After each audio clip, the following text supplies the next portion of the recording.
Hey, everybody out there in internet land. Here we are back at the Parentis Literary Salon. It is February, which would be winter, and this is the opening of our newest season. We are very excited. I think it's our 26th season. I've lost count. There are too many. But we're very excited to have you out there and to have us up here. And we have a really, really good show for you. This is Christina Chiu, our curator, and she is going to tell us all about what we are going to be seeing today. Well, we have a very special salon tonight. About once a year, we do something a little bit different than usual. And this year, it's storytelling. And I think that we often think of story and we don't weigh the differences between the written word and the spoken word. And there are differences and there are similarities, but I thought we could really take a poke at it and see what these differences are and what the likenesses are and what makes storytelling so compelling in some ways that the written word can't necessarily capture. So we have 3 amazing storytellers tonight. You are not going to believe who we have. We have Lily B. She's an award-winning storyteller. She's the first Latinx winner of the Moth Grand Slam Championship. She's creator and producer of Stoop Style Stories, formerly The Stoop, where she advocates for the marginalized. We have Devan Sandiford. His stories have been featured in the Washington Post, the Moth Podcast, NPR, the Story Collider, Writing Class, radio, and many other outlets. He's contributed parenting advice in the New York Times and the Washington Post. He's a winner of the Story Slam at the Moth. Last but not least, is Regina Stoops. She's a comedian, writer, and storyteller. She'll keep you howling. She is co-founder of the 6 Feet Apart Productions, an online platform for storytelling, comedy, book launches, and whatever else she dreams up. She too is a Moth Story Slam winner. So everyone say hello. Hi. Hello. And I hope that all of you people Hello. out there in the land of internet, if you could just say hi, we can actually see you. So we happen to know that Karen Davidoff is sitting in the very front row. And we know that Loretta Shapiro is here because she has told us. So if you guys would just drop your names and where you're from, then we will know that you are out there and we would love to say hi to you. And while we wait for you to pop in and do that, I wanted to thank our sponsors. Niska has given us an extraordinary, everybody salute them, an extraordinary grant. And we're really excited. And also Poets and Writers is one of our great supporters. And we're excited that this is the very first, oh, look at here, some people. Hey, I see Christine from New Zealand. Hey, Christine. Woo! David Harris. Thank you for being here. Hey, David. Thank you. Nice. I want to thank Paul and Karen and Irene and David and Will and Meg for making a donation tonight, but especially Karen, we see you in the front row. You can say hi.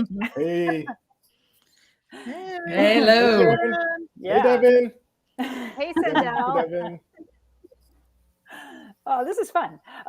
So while we wait for more names that we recognize, and you guys go ahead and keep waving at people as you see their names come up, I wanted to announce the launch of our corporate sponsorship program and give a huge hearty thank you to our very first corporate sponsor ever, for our online salons, that is, Scribente Maternum. Whee, throw confetti. I don't have a confetti icon. I should throw confetti. Scribente Maternum nurtures the careers of writer moms exclusively. They provide services that interlink with ours, and we always find great joy in working with other communities. For example, Scribente Maternum wanted to let our writer moms out there know that they are currently looking for leaders to run 2 types of new online groups.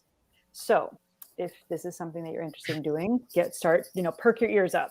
The gorgeous thing is that these groups actually complement our online groups. The Parentis online meetups keep writers accountable to their writing goals, but Scribente Maternum seeks moms to lead either 1-hour writing sprints or sharing and feedback groups. And these two distinct types of groups will meet once a week. And if you volunteer to run one, they will waive their $10 a month membership fee and also give you great discounts to their other career nurturing programs. So if you were going to do writer sprints anyway, you might want to sign up and, get something for it. So anyway, if you are interested in doing this, you should email hello@scribentematernum for more information. And I'm just going to throw that into the comments so that you can know who to write. hello@scribente. And you guys Hello, can Lisa. talk to the people that are out How are you? Yeah. Hey, Paul. And Christine Little, my friend from Hollowell, Maine, my elementary school friend from Hollowell, Maine. Nice. Hey, Will. Gonna give a shout out to Will. He's got actually a solo show coming up called The Lonely Road. Awkward Teenage Years. Check him out. Really great friend. And Devan, you were actually telling us a bit about our front row seat, Karen Davidoff. What does she? Oh yeah, Karen is amazing. She actually knows Will. I met Karen through Will. She runs the jewelry library, and they have a storytelling series called The Scoop. It's great stories about jewelry. I highly recommend you checking it out. It's great, and Karen's great too. Paul also has a show. Hi, Irene and Lisa. So lots of people with shows of their own. Replay Storytelling in Toronto for Paul. Awkward Teenage Years for Will. Love all of them. Well, hopefully everybody will continue to be this engaged, and all of you people out there in viewer land who are watching this on the first run through and not on the playback, you are more than welcome to drop comments and questions as we play.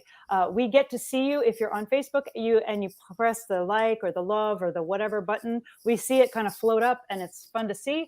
So, feel free to make avid use of that. And the same, if you're on YouTube, just post your comment. We can absolutely see what you're saying. So without further ado, let's get going with our sexy storytellers. Here we go.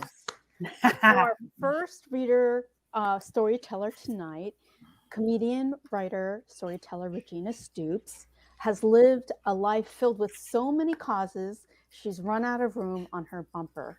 She'll explain later. From a childhood in a town called Normal to a life as a gay suburban soccer mom, special needs parent, and MS warrior, Regina uses humor as her weapon of choice to help tackle diversity, adversity, and suburban chaos. Regina has performed throughout the San Francisco Bay Area, including the one-woman show Coming Out Again, and as one of the half of the Better Than Therapy tour. An aspiring writer, she's written a collection of personal essays, Born Normal, My Life as a Bumper Sticker, that is available in bits and pieces on her blog, Normal Notes. Eventually, all the bits and pieces will merge into a book form. In addition to comedy and writing, Regina is co-founder of 6 Feet Apart Productions, an online platform for storytelling, comedy, book launches, and whatever else can be dreamed up to alleviate pandemic boredom. A Moth Story Slam winner, her storytelling ability was born from the need to stay one step ahead of her kids' constant inquiries about Santa, time travel, Common Core math, and what's for dinner. Everyone, please welcome Regina Stoops. Thank you. Thank you, Christine. Thank you so much. I'm so happy to be here. Hey. Diane and I were so excited. We got the Sunday paper and we pulled out the Target ad and we flipped to the section with the children's clothes. And there he was, beaming out at us, our very own bright-eyed baby boy. He was wearing a Carter's light blue onesie adorned with brown fuzzy teddy bears, and he was totally rocking the look. This was his first modeling gig, and we were so excited. And he was our first child. So like any new parent, we felt that our baby was the smartest, the cutest, and the most unique child in the entire world. And he was a good baby. He would wake up in the morning and just chill in his crib until we came to pick him up. And he hardly ever threw a tantrum or made any unreasonable requests.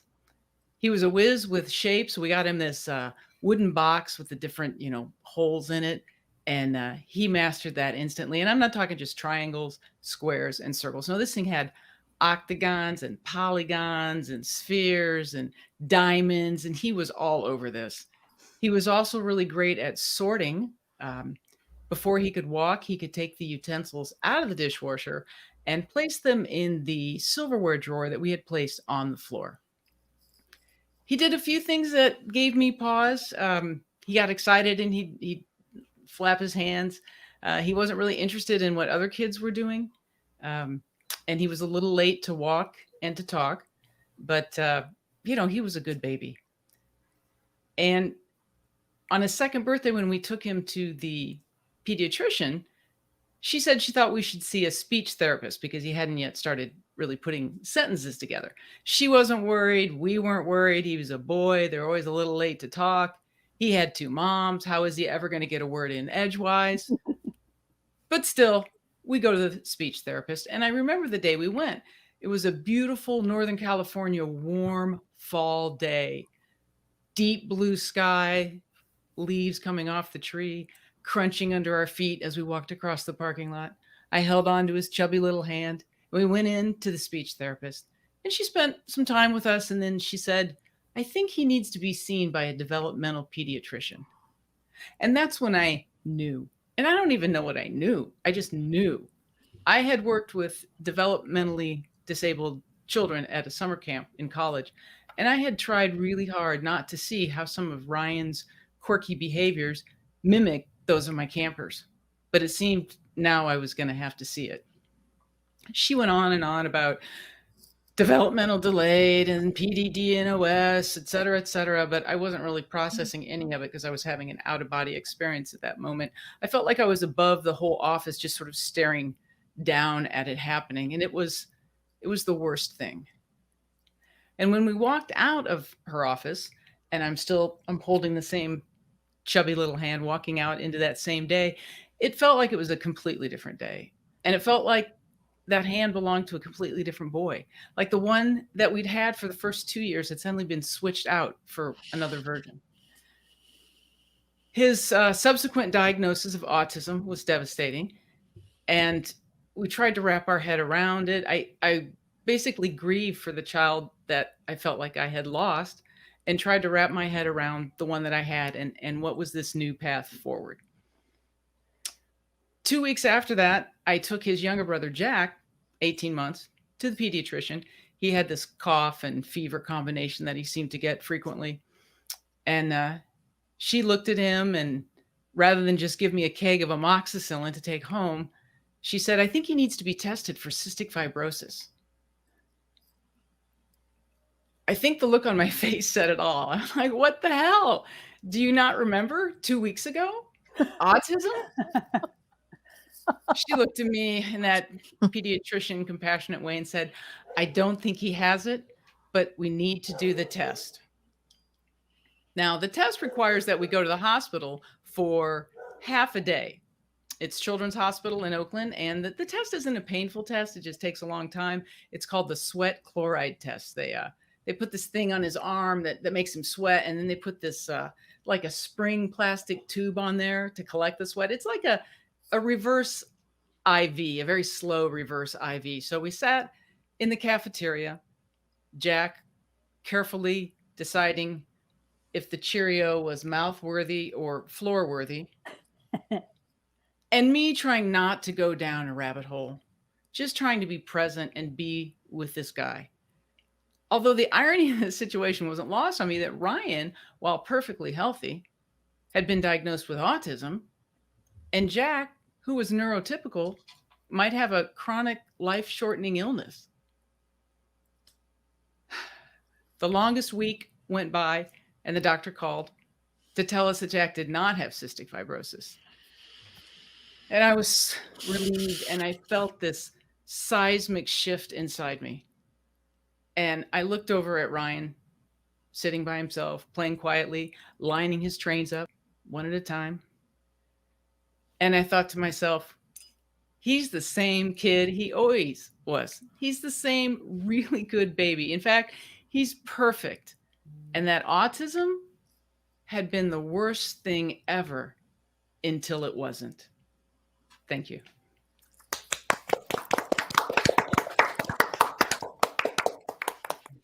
So Regina, I love this story. It's just so beautiful.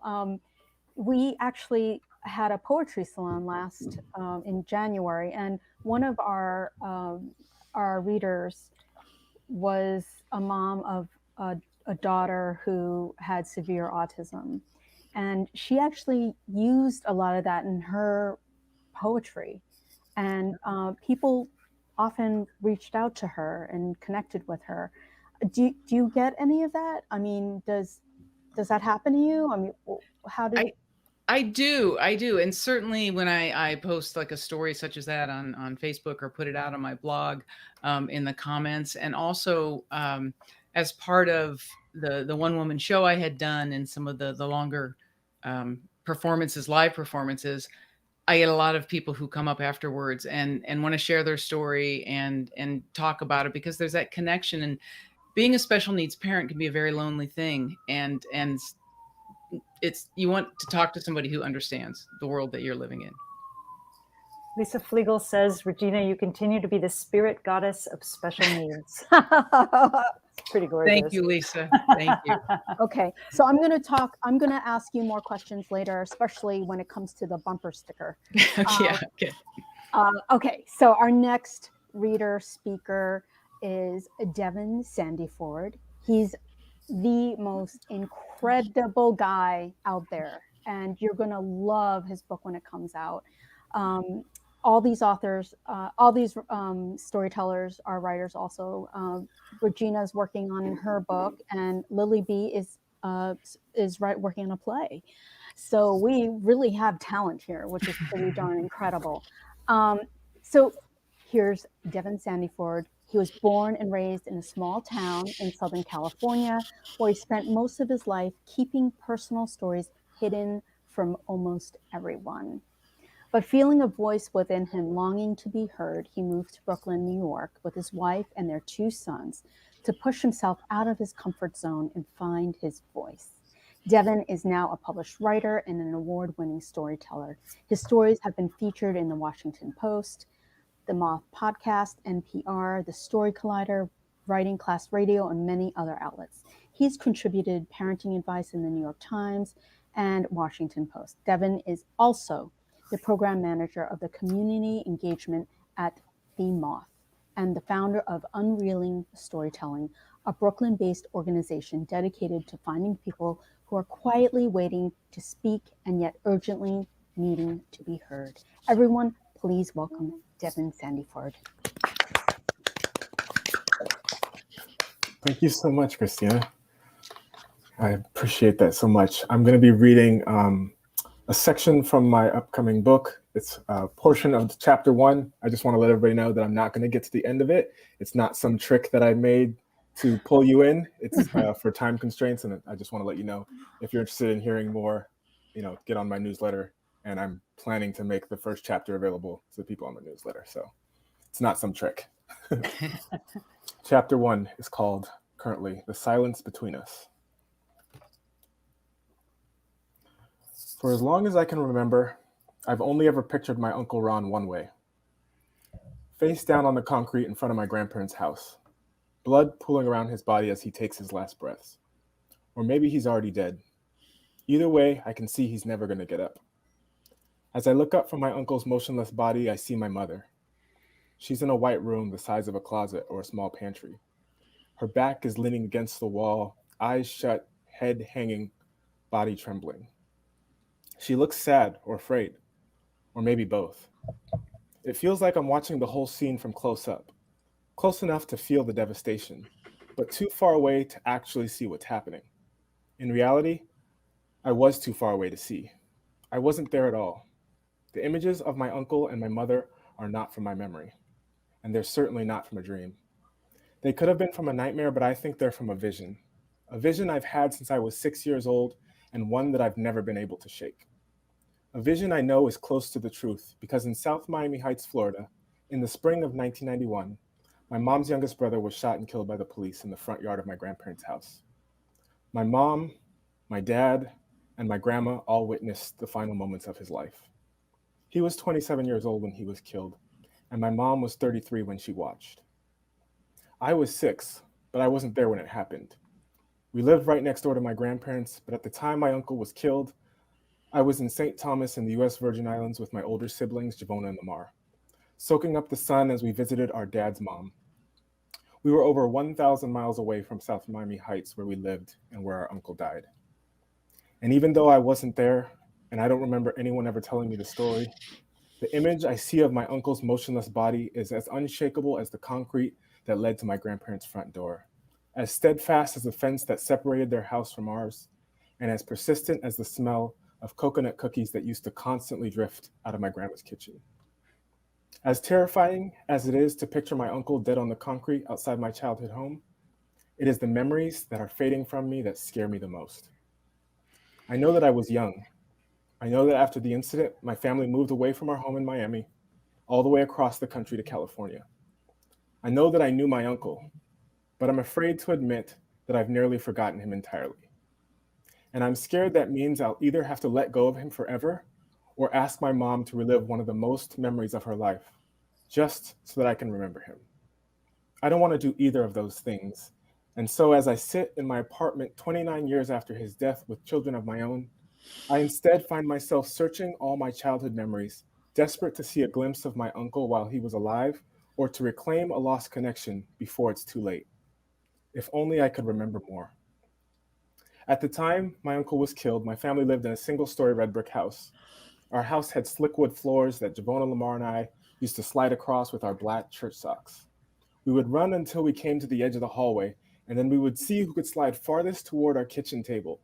We would hold these sock sliding Olympics for what seemed like hours until our dad shouted down the hall, "Stop that game before one of you gets hurt," or until one of us did get hurt.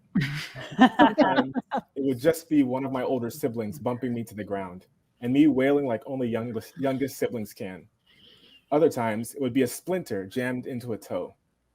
I can remember my dad walking into the kitchen, lighting the stove, and putting the tip of a sewing needle into the fire to sterilize it. Then he would sit down on a chair, scoop me into his lap, and hold the needle tightly between his thumb and index finger, poking the tip of the hot needle into my toe 1, 2, 3, maybe even 4 times, as if he was like a toddler trying to get a meatball onto the end of his fork. The splinter itself hurt, but the removal process pierced through me with a sharp sting I could feel all the way up my leg, making me question if this was just my dad's way of saying, "See, I told you one of you was going to get hurt." As vivid as this memory is, it doesn't jog any memories of my uncle, or include any portion of what I'm desperate to reclaim. If only I could remember more. When we weren't at our own house, Javona, Lamar, and I would often run barefoot on the hot concrete over to Grandma and Grandpa's, bursting in the front door as if it was our own home. In a way it was. We spent so much time going back and forth between our two houses that they became one home. Sometimes we would even just go directly from our backyard to theirs, playing on the tire swing that our grandpa had made for us, or climbing the fence on the far side of their yard to grab the yellow star fruit that hung from the far neighbor's tree. If the star fruits weren't ripe enough, we would walk into our grandparents' house through the back door, sneak behind our grandma's back while she was busy cooking or talking on the phone, and grab spoonfuls of brown sugar from the orange Tupperware she kept nestled in the corner of her pantry. As a deeply curious kid, I knew every fixture and feature in their home. One time, I even snuck into the back room where my grandpa kept his stationary bike. I was so gripped by how it worked that I put my thumb into the spokes while he was riding.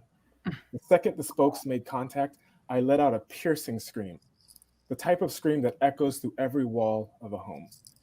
My grandpa, having an ever-calm soul, stepped off the bike, saw that my thumb wasn't bleeding, shrugged his shoulders, and with a chuckle remarked, "Well, at least he'll know not to put his fingers in there again." As well as I knew every corner of their home then, there are entire sections of their house I can't see now, as if those spaces are hidden behind a wall in my memory. If only I could remember more. I'll stop there. I think you. that Lisa Flegel said Beautiful. it best: courageous, transcendent storytelling. Beautiful. Thank you, Lisa. Lisa has a lot of comments. You guys should read them. Lisa's Here, I'm amazing. hiring you for my PR, Lisa. Seriously. Some nice sound bites there. Thank you, Lisa. So Devan, is that a story that with your uncle that you've told before, just with your story in your stories? I've never told that story before with my stories. I have told stories with my uncle in it. The story that comes closer to the end of the book that is kind of like the response to this piece, I told at the Moth main stage in Brooklyn at the Greenwood Cemetery. And then I'm currently touring with the Moth, another story that has a little bit of my uncle in it, but not so much my uncle. It's more me and my sons, but it's definitely a connecting story that's in the book. So this is like one of the first stories in the book, or Yeah. the first story, right? And then that's great, wonderful. Yeah, this is actually chapter 1, and it was a story that was not originally in the book at all. I started at a more convenient place where I didn't have to quite tell so many difficult truths. And then, agents came along and were like, there seems like there's something here. And so this was what there was there that I wasn't really ready to talk about when I first started the book project. So wonderful. Do you consider your book project a memoir or a collection of stories?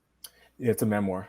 It's Nice. a traditional memoir. So each of the chapters link together and have a particular arc to them, structure to them. Nice. Looking forward to that. Yeah.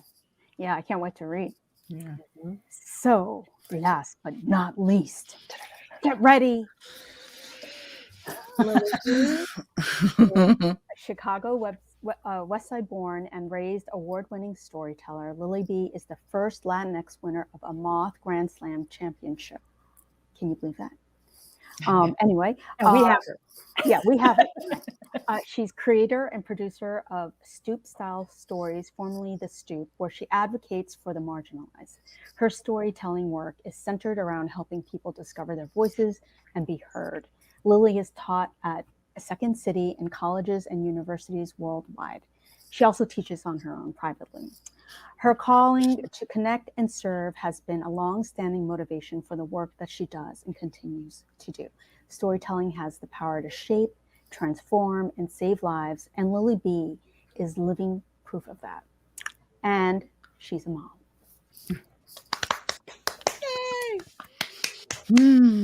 Okay, I gotta get in. Like I'm so ready to perform, y'all. So thank you so much for We're having ready. me. We're ready to watch. Let's do it. Okay. I pick up the phone to call her because I haven't spoken to her in 2 months, maybe. So I pick up the phone and I call my grandma. I'm 16. I'm pregnant. And that's why I haven't spoken to her in 2 months. She's super Catholic. And I just know she's going to be disappointed, if not disown me. So the phone rings and she picks it up and she's bueno. And I say, oh, hi, Grandma. Hola. And she says, pues, mira quién es. Ah, I know, Grandma, it's me. It's me, Lily. How are you? How's it going? And you could hear my voice cracking. And she says, pues, aquí estoy. I'm fine. ¿Cómo estás? And I tell her that I'm fine. And she says, why, pues, ¿por qué no me has llamado? And I was like, well, I haven't called you because, like, I'm pregnant. And she says, yeah, I know. And I knew it. I knew my mom told her, but she said she hadn't, and I believed her. And she says, Lily, let me ask you something. In the middle of me, like, but I was trying. And she says, how old am I? And I said, oh, Grandma, well, you're 59. And she says, ¿Y cuántos años tiene tu mamá? And I said, oh, pues my mom, she's 43. And as soon as she knew I did the math, she lets out her cackle of a laugh. For being so smart, you're not so smart. And she starts to talk down to me like, yeah. And that's when I realized that my grandma was just a little fast ass, just like me, just like me. So I was like, oh my gosh, grandma. And so she became my girlfriend at that moment. She became my girlfriend. And I was like, what are you doing today? You're like, what are you doing? She's like, nothing. I'm just sitting here getting ready to pack to go to Texas. She built a house in Texas. She was getting ready to move to it. And I was going to help her pack it all up. I'm like, I'm on my way. So I took my little bag and I took my overnight bag and I went over to my grandma's house, and she opened the door and asked me a question I had never been asked by my grandma before in my life. And that was, what would you like to eat? And I was stuck. Like, what would I like to do? Usually you eat what you eat what she makes. And here I was being given the choice, and I froze and I said, I'll take some tacos. Basic, so basic. I could have asked for anything. I asked for tacos. And she says, okay, fine. And so she goes to make me tacos. And that began a week of my grandmother and I just being together as I've never experienced. Y'all, my grandma made me whatever I wanted, breakfast, lunch, and dinner. She and I would sit and drink coffee every morning. Well, I wouldn't drink coffee. She would drink coffee. I would drink tea because I'm pregnant. And she would sit there and spill the tea about everybody. Like, I found out that my aunt was really on house arrest when we thought she just moved away. I found out, look, she spilled the tea, and I felt so grown. I felt like I was privy to information that none of my other cousins and or siblings would ever know. And she was treating me for the first time in my life like an equal, like a woman. And one day we're packing her things, and she looks over at the table and she's like, how do you feel about having this baby? And I was like, well, it's going to happen whether I like it or not, right? So she says, if you want, si tú quieres, yo me lo llevo. I'll take him until you're ready to take him back. And she was just that type of person where she would take my baby and raise him until I got my life together, because she had done it with two of my cousins.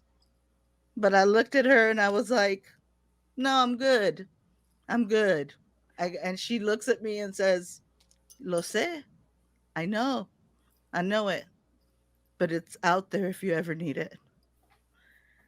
I went home on Sunday with 2 big dumb bags of leftovers from the week of breakfast, lunches, and dinners that she made just for me.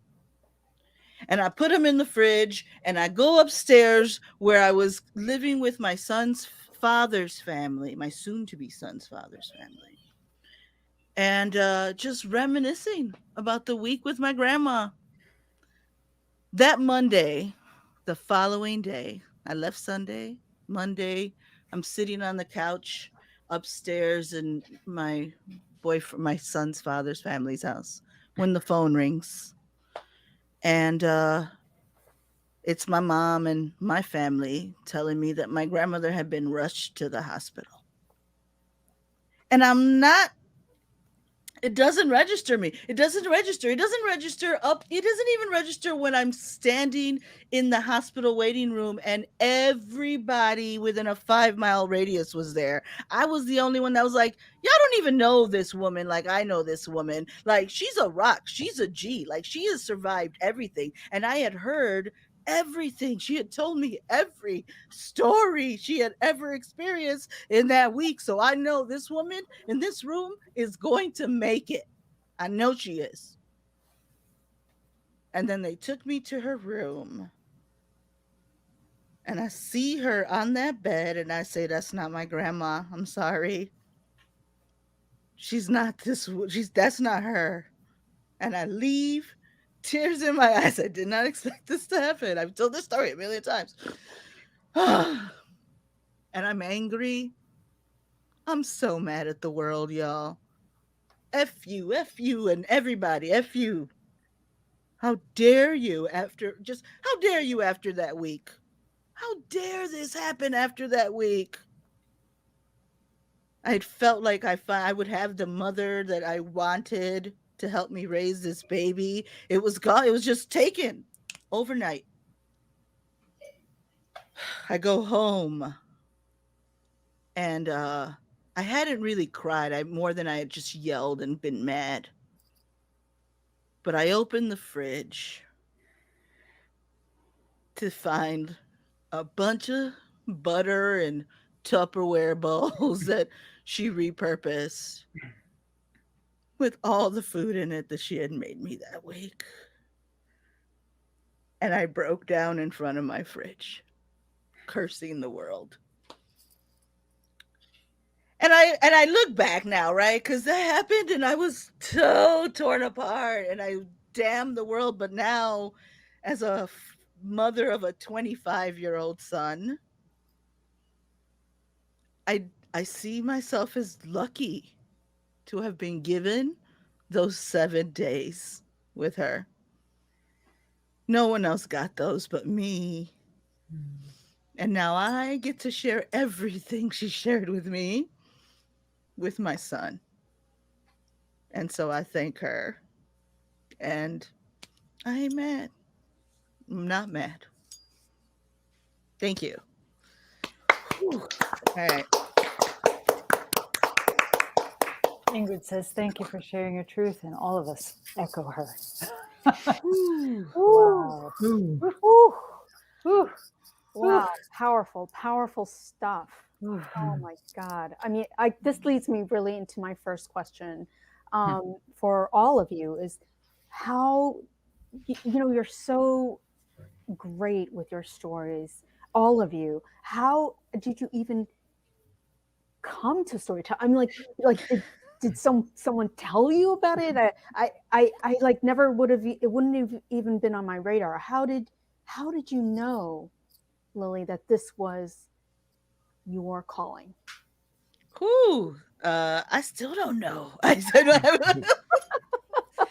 don't know if everyone knows, but it was an accident. Like I went to a show because someone was like, "Hey, you're depressed at home. If you don't come out, I'm gonna come knock your door down." And I said, "No, don't do that. I need my security deposit." So I went. I went to the show, and she threw my name in the hat. That's what happened. And the show was Grown Folks Stories here in Chicago. So I didn't even know that this was what I was gonna do, or that this was a thing. I went to that show 2 years religiously, and like every last Thursday, and then it just a producer from another show came to that show and was like, "Hey, I heard you tell stories," and I was like, and then he was like, "Come do the show," and then eventually I ran into the Moth, and then eventually it kind of just kept snowballing, but I had no idea. I still don't know. I'm going with it because it's what I do. I love doing it, and thank you. But I didn't know. But thanks. That's wonderful. Thank you. How about you, Devan? Yeah, for me, I would say it was the live storytelling, at least, was also a little bit of an accident. I had started writing, and I was having like the hardest time writing. I was just writing one essay for maybe like a year, and it was not going well. And so I decided to write like a piece that was kind of a distraction, something that was small and little. And I wrote it really quickly, an hour in the train, 30 minutes to my son's jiu-jitsu and back. And it was a story that actually got picked up by a couple of different publications, Writing Class Radio, and then the Washington Post. And it was like, for me, the idea of like just being honest and not having to perfect things. And I mentioned to a friend, at some point, maybe I'll do the Moth. And they're like, well, why don't you just go do it? Like, do it now. And so I found the very next show and went. My name didn't get called, but I went to the next one. And I was hooked. Actually, one of the people in the audience, Devin Wilson, was at that event, and also Will. And she won the night, but it was very interesting. We were back to back, both of us with the name Devin. Some of the only, maybe a few of the only people of color, Black people in the room. And so it was a great connection. And I've continued to go back ever since. Just the feeling of like opening up and sharing my story was something I loved. Still love. How about you, Regina? Well, I had been doing stand-up comedy for years, and I kind of felt that had run its course. And along with a friend of mine, Mary Karuba, we decided to put together the show called Better Than Therapy. And it essentially was much more of it was a 2-woman, 1-woman show, for lack of a better description. And I really enjoyed that long form because I felt that the experiences in my life, while I could certainly pull the humor out of them and people would laugh, I just really felt I wanted to dig deeper into them. And I really, really have started, enjoying the storytelling more than just doing the stand-up comedy. And so same thing, I went to the Moth, and then shortly after that things closed down, and then I started 6 Feet Apart Productions. So just because we wanted to keep having a platform to tell stories. Wonderful. We have a question from the audience about when you're writing the stories or when you're deciding what story to tell. David Harris asks, is there a risk in trying to do too much in one story? He was struck, Lily, by how you seem to keep it very simple. Can you guys talk a little bit about how you narrow down your stories, like how you decide what the arc is going to be, and how simple do you try to keep it? Is it just one, like, how do you keep from branching all over the place? I can barely finish a sentence without branching off into another thought. How do you manage to stay focused? Or do you, let's talk craft too after that. So I have a confession in that, like, I don't write anything that I perform. I write after I've performed, maybe, if that makes sense. So after I perform, I'm like, I'm gonna have to write that story down at some point. So for me, it starts very small and then kind of gets bigger rather than gets too big and then have to cut things. So for me, it starts with a thought and a memory.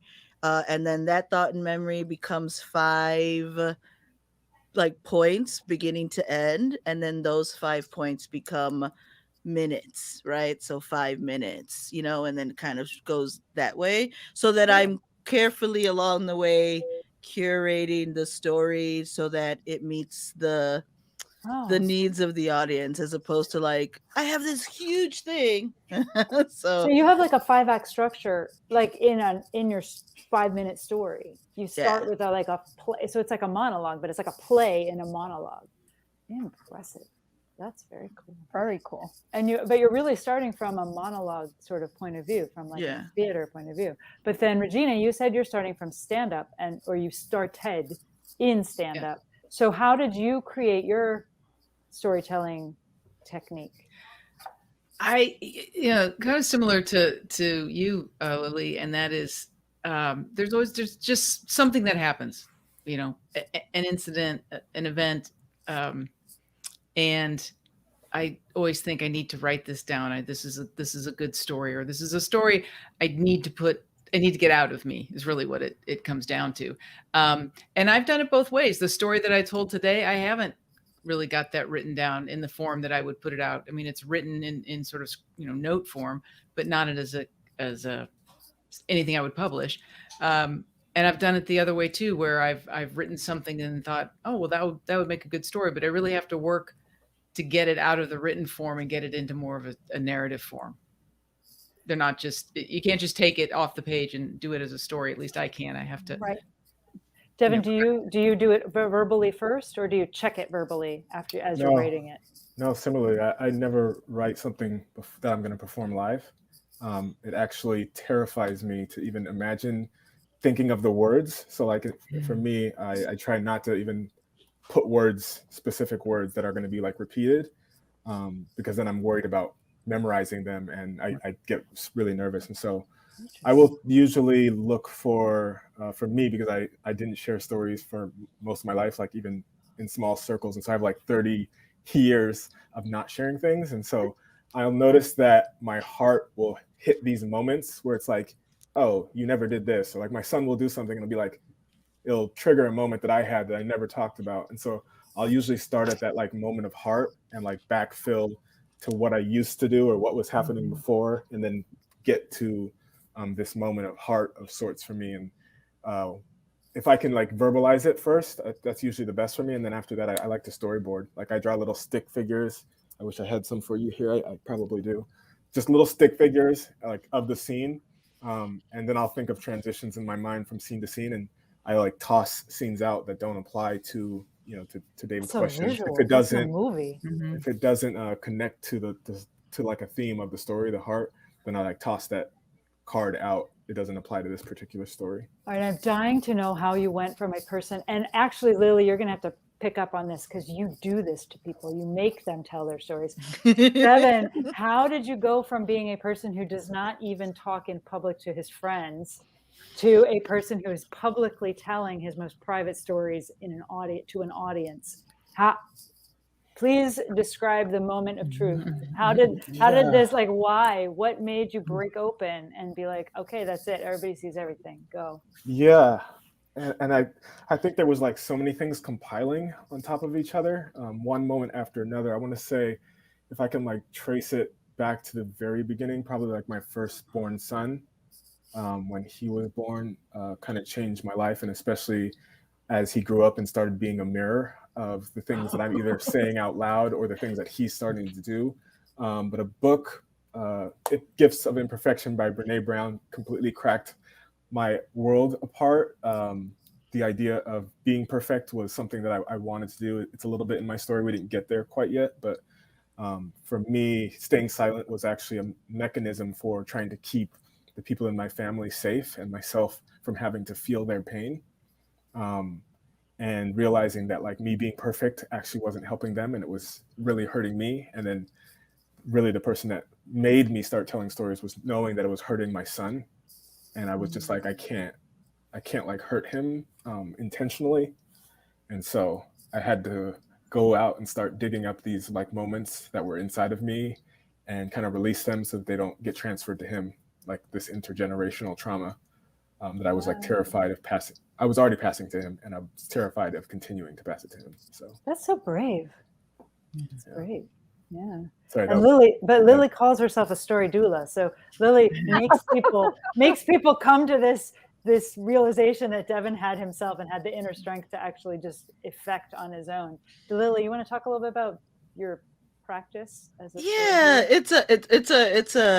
it's a joke amongst us about how like you help people give birth to. I started calling myself that because someone said that, but it's really interesting how on the other end of like Devan's spectrum, which is you were like, I'm not perfect, so I shouldn't talk. I'm like, I know I'm not perfect, I shouldn't talk, right? Like it's like I knew like and at the end it's like making yourself small. And I think at one point or another we've all, or I'm not gonna say we've all, but I know I had made myself so small that it just you become so small you don't think anything matters, you don't think you matter, you don't think your story matters, you don't think. So if I who felt at the time that I was nothing, thought that I didn't matter, it took a couple meeting people that felt the same way that I was like, how do you think that when you are like, to really hit me with this, like, everybody doesn't think they matter enough, or that they're doing enough, or that they are enough. And so I, in my little weird way, find events and moments that are those moments where I feel like, you see, this is why you matter, because I don't have this moment and this. So that's really all this is, right? Is me finding the moments that matter for people and then kind of pulling on that thread and then showing them like, look, you're fascinating, you're amazing. Go tell somebody else this. And then that's what I do. I get so much joy in just anytime someone says, oh, I don't have any stories, I'm like, oh, come here. Come here. How dare you say that? Well, there's that Flannery O'Connor. She was a very famous short story writer. She said, if you survive childhood, you have enough to write for the rest of your life. Yeah. That's true. That's true. So can I ask you guys about the difference between the spoken word and the written word? Like, obviously when you write it down, you can't change it. Like once it's printed, it's set. And in storytelling, I guess over time the story can evolve because you're at a different point in your life or whatever, right? But what are some of these differences that you've noticed? Like, are there stories that are better on paper and better not told, and vice versa? Can we start with Regina?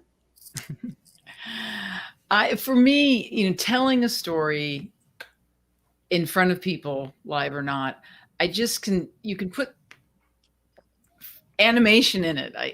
Having been in comedy, I like being on stage and being able to hit those pauses and feed off the audience if need be. And when you put it down on paper, like you said, it's on paper.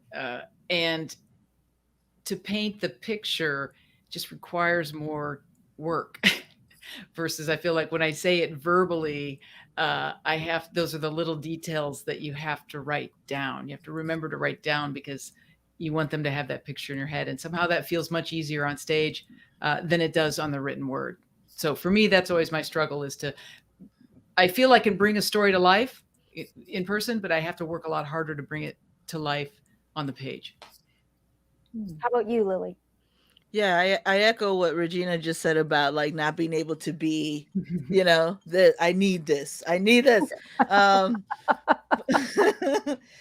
did a whole one-woman show, did not write a script, y'all. Did not write a script. And and my director and my stage manager were like, I'm putting this on my CV. Did a whole one-woman show, no script.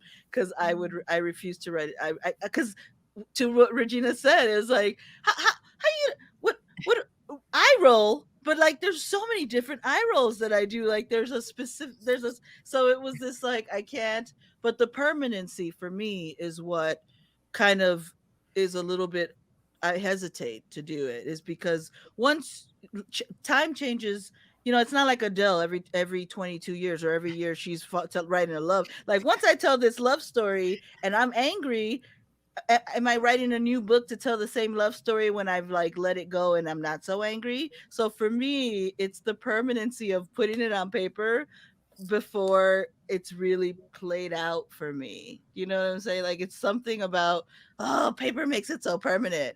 And with storytelling, I could tell the same story 100 different ways because of so many different perspectives or lenses that I look at it through. Was the one-woman show, did you have an outline or some beats that they knew where to, like, did you know where you were going to be on the stage so they knew where to light you? They did. They knew. They figured it out. Well, they figured, we worked out a system. I'm telling you, they could probably put it on a CV and write a manual on how to write with someone that does that. Because they did. They were like marking it and they were like, is it always going to be this line? I'm like, always. And they were like, okay, as long as you don't change this line. So we had cues like that where they would they knew match up with you. And they figured me out. Nice. I was like, tech people, man. They know what they're doing. I love them. Incredible. That's great. How about you, Devan? Yeah, no, I think to Lily's point before about like shrinking yourself and getting small, one of my favorite authors, Morgan Parker, she talks about like almost becoming invisible. People aren't looking at you, they don't see you. And so like, I would say that is so much of my journey as it relates to being in the world, and going onto the stage was, I want to say, easier for me in a sense. I could like stand out there and just talk. As soon as I start to write, initially there was the feeling of like, once again, trying to perfect myself. Like I can go back and take this out and nobody has to know that this is something that's bad. And when I'm on the stage, it's like, you can't go back and take out any lines. Like you're on the stage. And so I think the order for me was like very important, to go on the stage and then be able to come back and go on the page. But like, for me, I love writing and the ways in which it allows me to look in different corners and have a little bit more time and space to like delve into searching for truths that like I wouldn't otherwise have. So I really love that aspect. But I think for me, I love the Moth, obviously. I work for the Moth now. I've told many stories at the Moth. But something within the Moth structure is there's many different storytelling styles and types and cultures. And so like one of the things that they talk about a lot is like a beginning and a middle and an end. And so like a story like I read today, like I don't know if I would ever tell on the stage because it's on the Moth stage, I'd say, because it's kind of like an absence of the story of almost like I'm searching for things that I don't have. It's not so much a beginning, middle, and end type of beat. And I think the writing has really opened that up for me. A book in particular, a really good book, The Chronology of Water by Lydia Yunkovich. I don't know if I'm pronouncing that right, but it has like this more like cyclical storytelling style. It feels like it's almost flowing, and it allows to like not be so structured. And so I think that's one of the differences I see in between the writing and the storytelling. You can play around in the writing a little bit more and do some things that you could never do on the stage because people would be so confused, like, what is happening right now? I don't understand where we're jumping to. And if you're on the page, you're with them a little bit more. And even if they get lost, they can read the paragraph before. So yeah, I think those are the main differences I see. Wonderful. We have a question from the audience from Tommy Walker. Would it be easier to just write events and then piece them together? Started a book with novel in a month a few years ago. So yeah. Hey, Tammy. Tammy. Oh, so Tom. any response? Tammy. Yeah, I can jump in and, as it relates to writing through pieces, because that was my vision, not in a novel, but for my memoir. And you asked the question earlier if it's like a collection of stories. And for me, I was like, it's going to be a collection of stories because I'm on the Moth, and all I have to do is have these stories, and boom, boom, boom. Here's the moment of transformation. Super simple. Be done with it. Here's 30 stories packed into a book. And I was going with that for a long time. And my agent came along and said, like, how about we drop the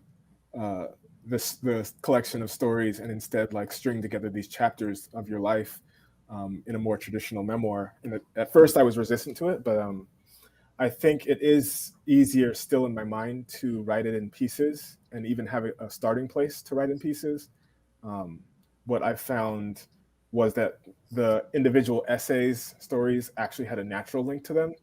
And all I had to do was still write them in pieces and then find the string that kind of connects them. So you end one chapter and it's leading into another chapter that has a connection to the last. Of course, it's your life. And so I do find it easier to write in pieces and string together for me personally. I would agree with that as well, Devan, because that's what I'm writing is a collection of those different moments. But I want to have a thread. I want to have a through thread that ties them all together throughout the whole narrative. So, but I too am writing in pieces. How about you, Lily? And I'm writing a play right now based on a very specific part of my life. So for me, I do have I have notebooks back here of nothing but lists of things I want to tell stories about. So like I have a list of stories I still haven't done, but when I decided to write this play, I had to find the thing that I wanted to write about, and I'm writing a story about my discovery. I came out as asexual in my 40s, y'all, and I'm learning to navigate that world. And when I went to find research on it, I couldn't find. When I went to read about it or find people who are talking about it, there ain't a lot of people talking about asexuality, especially in their 40s. And who wants to be on a Reddit thread all day? Not me. So, so because that's where they're talking about it. And I'm like, I don't have time for this.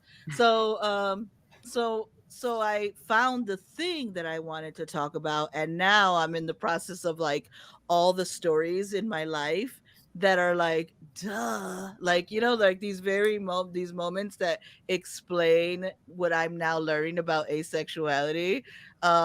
It are kind of how I'm shaping it now, because that's what's feeding. So on the flip side, right, instead of getting a bunch of events and being like, what do I do with all this, I did the other thing where I was like, I'm just gonna talk about being asexual and then go digging. And I don't care if I get dirty, right? I'm just gonna go digging and then let's go find all the stories that relate to that thing. So, and it's been working that way, because if I had to put all the stories and then be like, what do I do? I was like, then finding the through line, like Regina said, would be the thing that drives me nuts.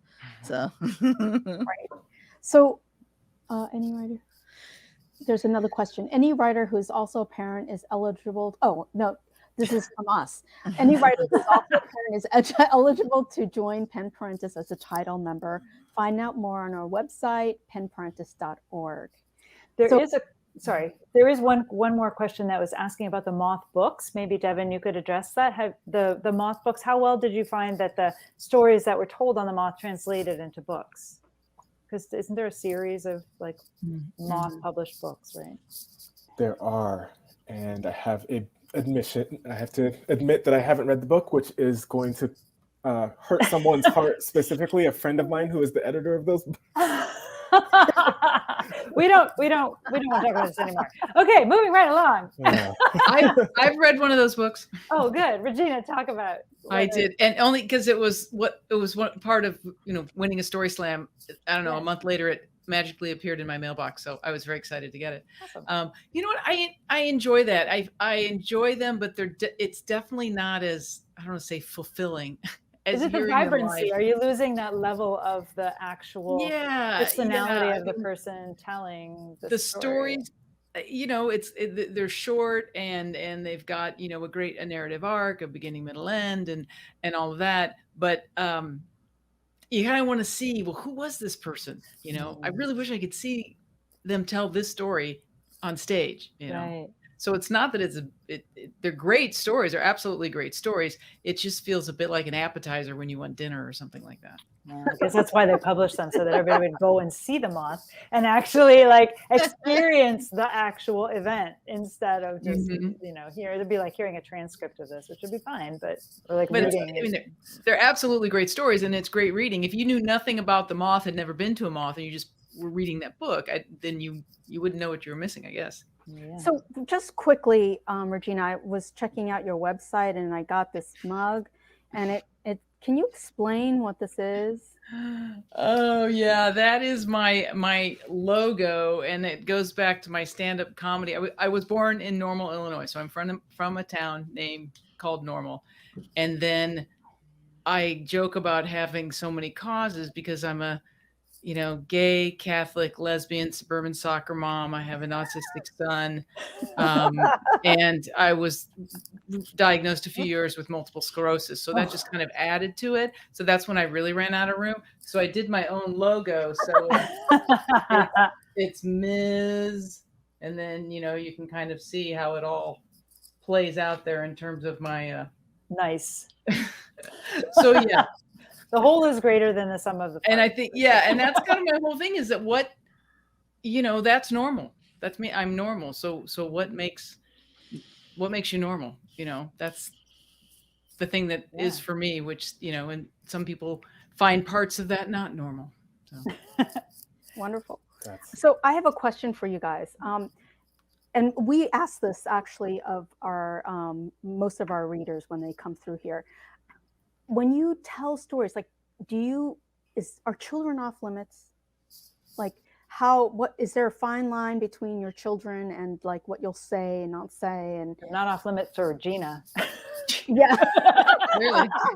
Clearly. Well, do you mean off limits as in telling stories about them or telling them to them? A lot of the people come, especially nonfiction writers who come, have at least some kind of like, well, they might read it someday, I don't know. Like there's at least something going on about like whether that, but yeah, let's talk about that. Like you guys have your kids Lily seen you perform or? Like, my son and I have performed together. He's 25 now, by the way, and I live in his house. So, nice. So, but no, we performed together. In fact, when I started telling stories, he was 13, and he insisted on coming to see me. So I told the story. My first story was actually about my son pranking, or not pranking. He was just standing up to a bully, and he put cat poop in the book bag, and the story is about me finding out. But my first story was about him. I mean, I spent most of my life with him. He better not be mad. My whole youth was with you. Like, what do you want me to do? You were like my friend. So yeah, no, they're not off limits, but am mindful of what is his story to tell. right? So there is like, because I'm only telling the truth, and if anything, it's made us this close. Like we are tight because he has heard these really vulnerable pieces about me, and he respects that I respected that he could, that I trusted him to hear it and not judge me, so we have this really cool relationship around storytelling. I think it really made us bond more. So yeah, no, nothing. No, kids are not off limits. But like I said, there is what is his to tell, and I can't speak for him on certain Wonderful. things. You other guys have little ones, right? Regina, yours are Well, mine are now big ones. Older? Yeah, I have 3 teenagers, 19, 17, and 15. And they, I really, when I write down, because obviously Ryan, there's a lot that comes from Ryan being a special needs parent. There are a lot of those heart moments, as Devan said, and I really try to make it about sort of what was my reaction to that. It's my story. I don't try to tell his story. It's how I was when that happened, how I felt, how did that change me, and there's so many incidences with him that have changed me, and so it's that is what I try to convey through the stories. Great. How about you, Devan? Devan's got little ones. I have a 10 and a 7-year-old, and they are in some of the stories. And similar to, I think, what Lily was saying, I don't tell their version of the story. I don't center them. I try not to do that with anybody, actually. Most of my stories are about me. Of course, they have other characters in them. But even when somebody is doing something to me that was like, even racist, I try and like think about centering me and not making it about them as much. But my son specifically, my older son actually came with me to a story that he was in, and sat in the audience. He was 7 at the time, I think. And he sat really quietly, but both of them really loved my stories and loved to hear it. My older son now, I was trying to look for it while you were talking. He actually, some people say they're their worst critics, they're themselves, but no, like my older son is my worst critic. He will come and write in my book. I have like a sample book here. He'll come and write edits like, this makes no sense. This is the worst thing ever. What were you thinking? So yeah, no, they're definitely in my things. They're a very central part of my life, and I don't ever share their names, and that's something that I've me and my wife talked about. So Sure, try and protect them the best I can. One more question before where I can't even believe the time. No, it's like I'm like, no, I have more passion. So where do you see yourself going? What are your next steps? I'm going to finish that book. Yeah, finish that book. I do. I have many, like Lily, I have sort of this list of, that thing, I need to write about that. I need to write about that. And I'm feeling, to get, I do. I want to get back into that. And I also want to do more of the kind of like a one-woman show and tell the stories on stage. So Cool. Wonderful. You, Lily? Yeah, I want to keep doing more of so I kind of went off and started teaching and have like my own curriculum around storytelling now, which I call, it's on the board. You can't see it, but there's a whole board here where I teach a curriculum. I really kind of leaned into because I didn't learn it from anywhere. And I think people think they have to have this like, epic life. And so I just, it's like, no, you're unique, and that's why I'm a story doula. So I want to keep doing that, right? Like helping. And that's why I'm with Story Collider. I do workshops with Story Collider. I do my own workshops. I do workshops with I have so many workshops this month, it's ridiculous. Great. But that's what I want to keep doing. It's just getting more and more people to share their stories. Awesome. Yeah. How about you, Devan?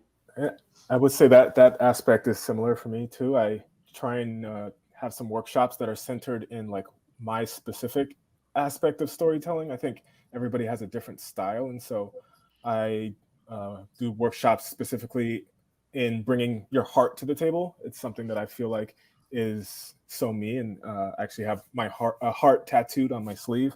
The idea of like sharing my heart to the world. And so I love doing that. I also do workshops with the Moth.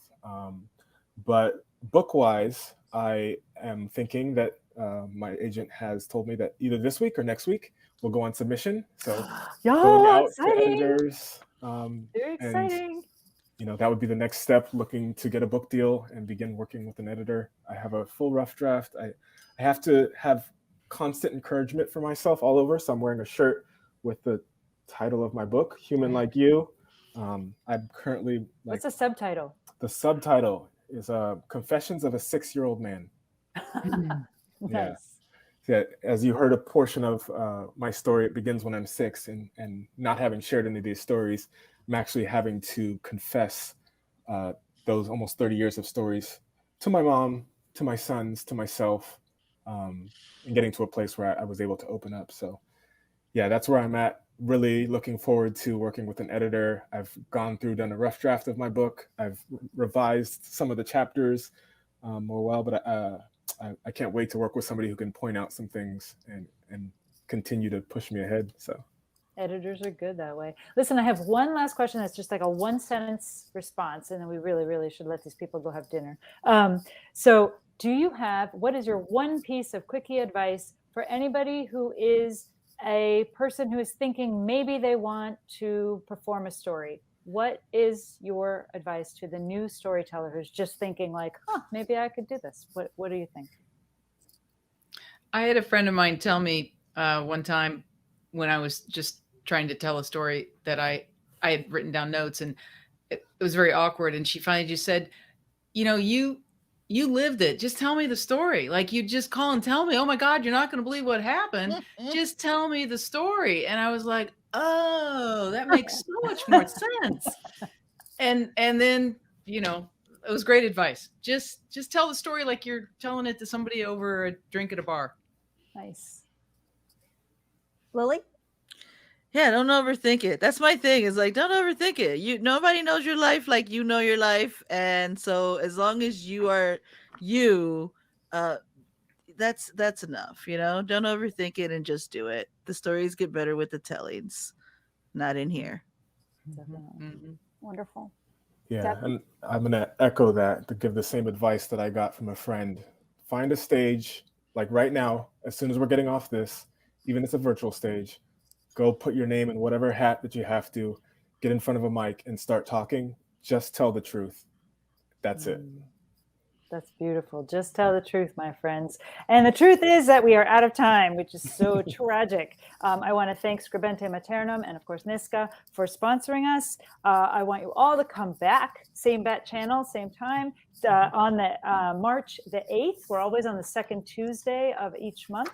And on March the 8th, we have Unspoken Histories with 3 fabulous women. One of them is calling in from Hawaii. So we will see what the sound sounds like with that kind of a time lag. Anyway, but we are really, really grateful to Lily and Regina and Devan for coming. And of course, Christina's genius